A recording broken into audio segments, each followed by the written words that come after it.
ముముక్షు వ్యవహార ప్రకరణం 28వ కథ. చైతన్యము జగత్తు. ఈ జీవుని వాస్తవ స్వరూపము శుద్ధ చైతన్యమే అని అనుకున్నాం కదా. ఒకే నీరు అనేక తరంగములుగా, సుడులుగా, బుడగలుగా అనేక రూపములు దాల్చుచుండ్రును. గమనించావా? అదేవిధంగా చైతన్యమే సంకల్ప వికల్పాది నానావిధ భ్రాంతులతో జగత్తు రూపమున ప్రతిభాసితమగుచున్నది. అనగా అద్దంలో ఎదురుగా ఉన్న దృశ్యం ప్రతిభాసం రిఫ్లెక్ట్ అగుచున్నట్లు చైతన్యమునందే సంకల్పం మాత్రంగా ఈ దృశ్య జగత్తు స్ఫురిస్తోంది. అయితే సృష్టికి పూర్వం, సృష్టి సమయంలోనూ, సృష్టి లయించేటప్పుడు కూడా అట్టి చైతన్యమే సత్యమై నిత్యమై ఉన్నది. అట్టి చైతన్యము దేనికి కారణం గాని కార్యము గాని కాకపోయినప్పటికీ ఈ సృష్టి అనబడే లీలను తన యందు తానే ప్రకాశింపచేయుచున్నది. తన వాస్తవ స్వరూపము శుద్ధ చైతన్యమే అయినప్పటికీ ఈ జీవుడు తన యందు విచారించని కారణంగా ఒకానొక అజ్ఞానం పొందుచున్నాడు, చూచుచున్నాడు. అట్టి అజ్ఞానం స్వయంగా అసత్యమే అయినప్పటికీ అది జగత్తు రూపముగా సత్యము వలె అనుభవమగుచున్నది. అవిచారముతో కూడిన ఆత్మ ప్రకృతి అనబడే దృశ్యభావమునందు ప్రవేశించి ఈ జగత్తును సత్యమైన దాని వలె స్ఫురింపచేస్తోంది. చైతన్య రూపుడగు ఈ జీవుడు ఒకానొకప్పుడు ఈ దృశ్య విషయమై కొంత విచారణశీలుడగుచున్నాడు. ఈ దృశ్య వ్యవహారమంతా నాకు ఎక్కడ నుండి ఎట్లా ప్రాప్తిస్తోంది, ఇంతకీ నేనెవరు అను ప్రశ్నలకు వస్తున్నాడు. అప్పుడు ప్రయత్నశీలుడై విచారించి చూచి అంతా గ్రహించిన వాడై జగద్భావమును త్యజించి వేస్తున్నాడు. పరమ మహత్ రూపమున ప్రకాశించుచున్నాడు. అయితే ఒక్క ముఖ్యమైన విషయం, కెరటం ఉన్నా లేకున్నా జలము జలమే కదా. అదేవిధంగా ఈ జీవుడు విచారించకపోవుటచే జగద్భావము కలిగి ఉండవచ్చు, లేదా సర్వసంకుచిత భావములను త్యజించి వేసి ఆత్మానందంలో తేలియాడవచ్చు. అనగా జ్ఞానముచే అజ్ఞానము త్యజించిన వాడై విచారణపూర్వకమగు అఖండత్వమును వహించి ఉండవచ్చు. ఏది ఏమైనా ఈ జీవుని వాస్తవ స్వరూపము సర్వదా శుద్ధ చైతన్యమే అయి ఉన్నది సుమా. అందుచేత ఈ జగత్తునందు చైతన్యమే వ్యాహ్యాళి చేయుచున్నది. అదేయే భావనాపూర్వకంగా ఈ జగత్తును ఉత్పత్తి చేయుచు స్థితింపచేసి చివరకు లయింపచేస్తోంది. అది సర్వజగత్తుకు అతీతమైనట్టి తన విలక్షణత్వమును ఏ క్షణమునందు కోల్పోవుచుండుటలేదు, దేనిని పొందుటలేదు, కోల్పోవుటలేదు, తాను జన్మించుటలేదు, క్షయించుటలేదు. ఇందుకు ఒక దృష్టాంతం చెబుతాను విను. నీవు ఒకానొక భావన పొందావనుకో, అప్పుడు నేను రాముడను అనే స్ఫురణను కొంచెము మరచి ఆ భావావేశంలో తదాత్మము చెందవచ్చునేమో. కాని నీవు రాముడివి కానిది ఎప్పుడు? ఆ భావము జనించినప్పుడు, ప్రభావితమగుచున్నప్పుడు, తొలగనప్పుడు నీవు అట్లే ఉన్నావు కదా. జీవునికి ప్రాప్తించుచున్న ఈ సృష్టి స్థితిలయములు కూడా అట్టివే. ఓయి జీవుడా, నీ స్వస్వరూపము స్వసత్త సామాన్య అనుభవమగు సెల్ఫ్ ఎగ్జిస్టెన్స్ కామనాలిటీ ఎక్స్పీరియన్సెస్ శుద్ధ చైతన్యమే కదా. అట్టి శుద్ధ చైతన్యమునకు చావు పుట్టుకలు ఎక్కడున్నాయి? మరి నీవు దుఃఖించవలసిన పనేమున్నది? నేను, నీవు, అట్లే ప్రతి ఒక్కరూ అమృతతుల్యమగు ఆ అద్వితీయ చైతన్యమే అని ఈ మన విచారణ సర్వులకు నిరూపించగలదు. ఎవరైతే విచారణాపరులై ఆత్మను దాని స్వభావ స్వరూపములను గ్రహిస్తారో అట్టివారు సర్వశబ్దములకు మనస్సుకు అతీతమైయున్న పరబ్రహ్మమే నేను అను అనుభవంతో ప్రకాశించుచున్నారు.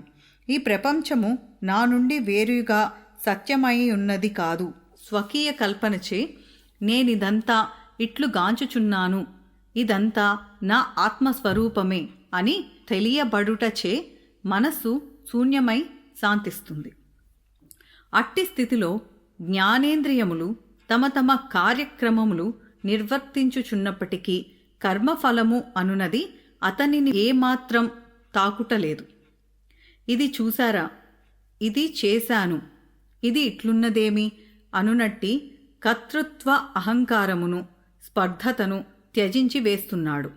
మనస్సు శూన్యమైన చోట వాసనల ప్రభావం మాత్రం ఏమి ఉంటుంది? కర్మేంద్రియములు ఆసక్తులను త్యజిస్తాయి. మనస్సు అనే యంత్రం కదలాలంటే విషయవాసనలు అనే తాడు కావాలి. విషయవాసనలు క్షీణించినప్పుడు మనస్సు శాంతించక ఏం చేస్తుంది? అట్టివాడు జీవన్ముక్తుడే అవుతాడు. జీవన్ముక్తులు కూడా అనేక సందర్భాలలో ఇతరుల వలనే కర్మలు నిర్వర్తిస్తున్నారు. అయితే వారికి ఆసక్తి కానీ భ్రమలు కానీ ఉండవు. అందుచేత వారి ప్రవర్తనచే లోకులకు శుభమే జరుగుతుంది. ఎవనికి దేని పట్ల ఏమాత్రం ఆసక్తి ఉంటుందో అట్టివాడు ఆ కర్మ విషయంలో అకర్మపరుడు అనియే చెప్పబడుచున్నాడు. గాలియందు చలనశక్తి అంతర్హితమై ఉంటుంది కదా. అట్లే ఈ జగత్తు కూడా జీవుని యొక్క వాసనలందే సంస్కార రూపమున ఉన్నది. ఆ సంస్కారములే బాహ్యమున భోగములు మొదలైన అనుభవములుగాను అంతరంగమున అనేక చింతలుగాను వ్యవహరిస్తున్నాయి. ప్రాణులు కర్మఫల భోగముల కొరకే ఈశ్వరునియందు సత్వగుణ ప్రధానమగు వాసన ఉదయిస్తోంది.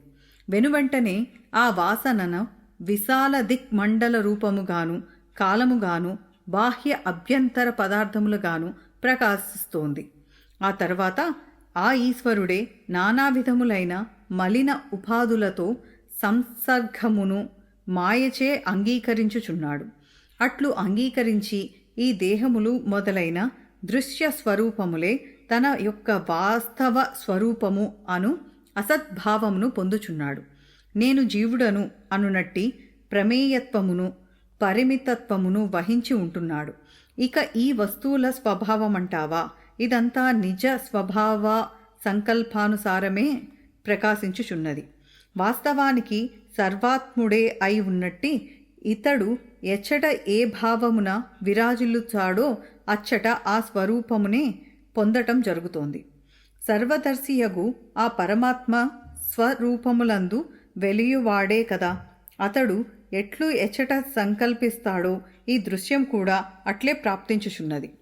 ద్రష్ట ఉంటేనే కదా దృశ్యం ఉండేది. కనుక ద్రష్టను అనుసరించే దృశ్యం ఉంటుంది. దర్శించువాడు దర్శనమునకు ముందే ఉన్నాడు. వాస్తవానికి దృశ్యము గాని దృశ్యత్వము గాని ద్రష్టృత్వము గాని సత్యమైనవి కావు సుమా. ఈ జగత్తులోని పదార్థజాలమంతా సంకల్పమాత్రం చేతనే అనుభూతమగుచున్నది. అందుచేత ఈ జగత్తు మిథ్య అని చెప్పబడుతోంది. సత్యరూపము సర్వుల వాస్తవ స్వరూపము అయిన బ్రహ్మము సర్వదా కారణరహితమే అయి ఉన్నది. ప్రత్యక్ష అనుమానముల ద్వారా విచారించినప్పుడు ఆ అద్వితీయ బ్రహ్మమే సర్వుల వాస్తవ స్వరూపముగా సిద్ధించుచున్నది. ఓ సాధు, మనం తత్వ విషయంలో ప్రవేశించే ముందు మరొక్కసారి ఒకానొక నగ్న సత్యమును సర్వజనులకు ప్రకటిస్తున్నాను. ఇతపూర్వపు వర్తమానపు స్వప్రయత్నములకు వేరుగా దైవము అనబడు స్వయం నిర్ణయాధికారం గల వస్తువేది ఎచ్చటనూ లేదు. నీవు ఆ దైవము అనబడు శబ్దార్థములను దూరంగా ఉంచి ప్రయత్నశీలుడవయ్యదువుగాక. ముముక్షువు అయినవాడు తనను ప్రతిరోజు సమీపిస్తున్న అనేక వ్యవహారములను జాగ్రత్తగా గమనిస్తూ ఉండాలి. తన ఇంద్రియ మనస్సులు వాటి పట్ల ఆసక్తిపూర్వకంగా ప్రసరించకుండా చూసుకోవాలి.